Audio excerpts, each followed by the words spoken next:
Okay guys, terima kasih kerana menonton SPWR Review Channel. So untuk video kali ini, aku akan kongsikan dengan korang pengalaman aku menggunakan wired vacuum dan juga cordless vacuum. Okay, so dalam video ni aku akan share apa kebaikan dan keburukan, okay, dan apa kegunaan setiap vacuum ni.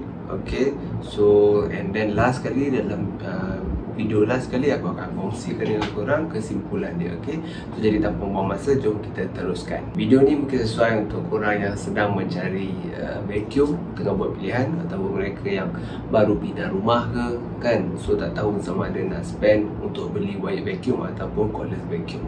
Vacuum cordless ni dia merupakan vacuum yang menggunakan bateri sebagai sumber tenaga, and then biasa bateri dia rechargeable. So size dia lebih compact lah, and then mudah dibawa. Manakala vacuum wired ni dia memerlukan tenaga yang berterusan. Okay, so biasanya maksudnya korang memerlukan plug lah, plug yang biasa ada dekat rumah tu untuk hidupkan vacuum ni. So tanpa ada tenaga elektrik, vacuum ni biasanya tak boleh nak digunakan lah. Okay, so jadi kita akan bincangkan kelebihan cordless vacuum. Jadi cordless vacuum ni dia first mudah dibawa sebab dia ringan.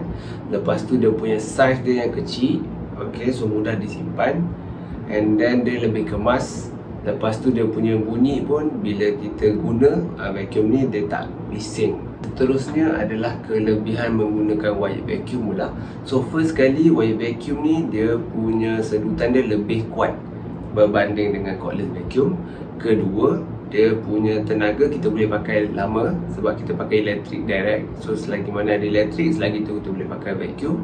Yang ketiga, dia punya storage untuk simpan habuk lebih besar.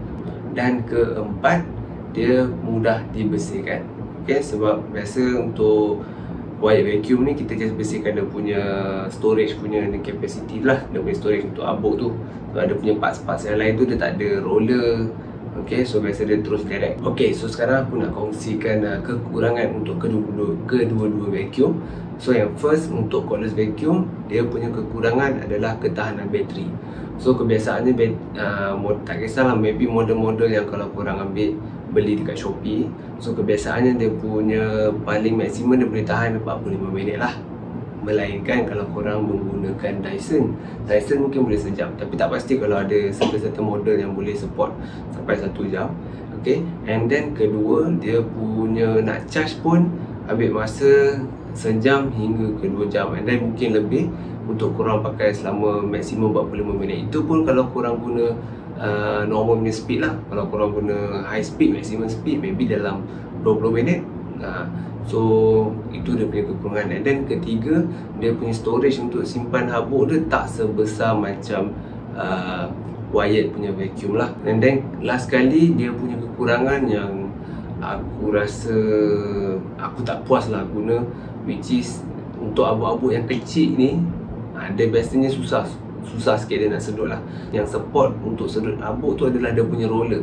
So biasa dekat kepala vacuum tu, kat ujung sekali dia punya head nozzle dia, so dia akan ada bulu-bulu tau. So bulu-bulu tu sebenarnya support untuk tarik habuk-habuk yang ada dekat lantai. So mostly untuk habuk-habuk yang kecil, dia akan ada susah sikit lah untuk nak sedut. Untuk wired vacuum pula, kekurangan dia yang pertama iaitu dari segi dia punya size dan juga berat lah. Okay, tapi biasanya kalau kita guna wired vacuum ni, kita akan pegang dia punya hose, kita tak pegang dia punya badan.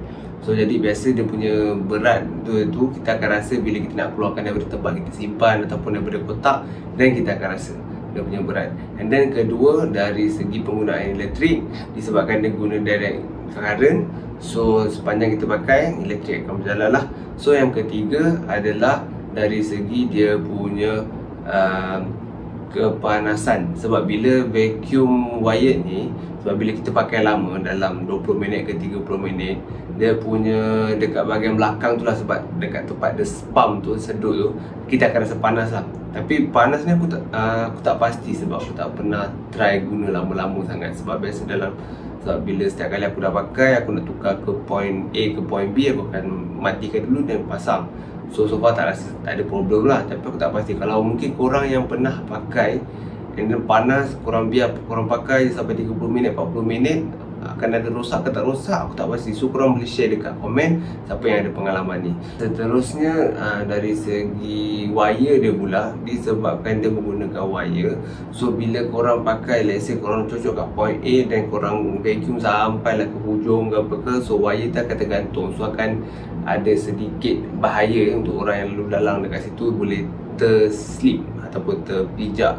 And then dia punya wire pun biasanya dalam 1.6 meter lah. Tu kekurangan dia, limited dari segi distance yang korang nak main. Sebab kalau korang pakai cordless vacuum, korang boleh pergi mana-mana sebab sumber elektrik dia which daripada bateri. So tak ada masalah, korang nak pergi daripada dapur sampai ke ruang tamu ke apa benda boleh.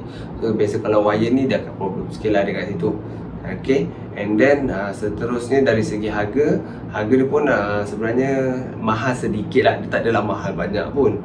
Okay, berbanding dengan cordless vacuum. Tapi kalau nak dibandingkan dengan dari segi kekuatan sedut tu, berbaloi lah korang beli dia punya wired vacuum ni.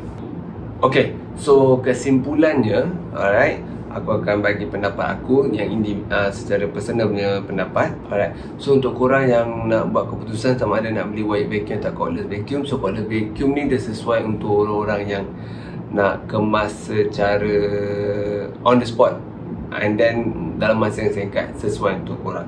Tapi kalau korang yang yalah every week ke ataupun yalah nak bersihkan rumah, nak sedut abuk bawah kerusi, bawah meja kan, dia nak guna dalam masa jangka yalah at least dalam masa sejam ke apa ke, better guna wired vacuum. Sebab aku personally, aku memang prefer untuk guna wired vacuum lah berbanding dengan cordless vacuum, walaupun dia lebih mudah, ringan kan. Sebab aku kalau sekali aku vacuum, aku at least akan vacuum half an hour semua tu, aku akan make sure betul-betul bersih. So cordless vacuum ni akan bagi masalah kat aku sebab let's say aku dah pakai 20 minit, 30 minit dan atau aku kena charge balik, tunggu 2 jam dan baru boleh pakai. So kalau aku pakai wired vacuum, aku boleh buat sekali jalan, settle everything dan kemas. So itu saja aku punya video untuk kali ni. Korang jangan lupa untuk kongsi korang punya pengalaman, korang punya pendapat dekat komen, so that yang lain yang tengok video ni pun boleh dapat info-info yang bagus lah. Alright, so itu saja untuk video kali ini. Bye bye.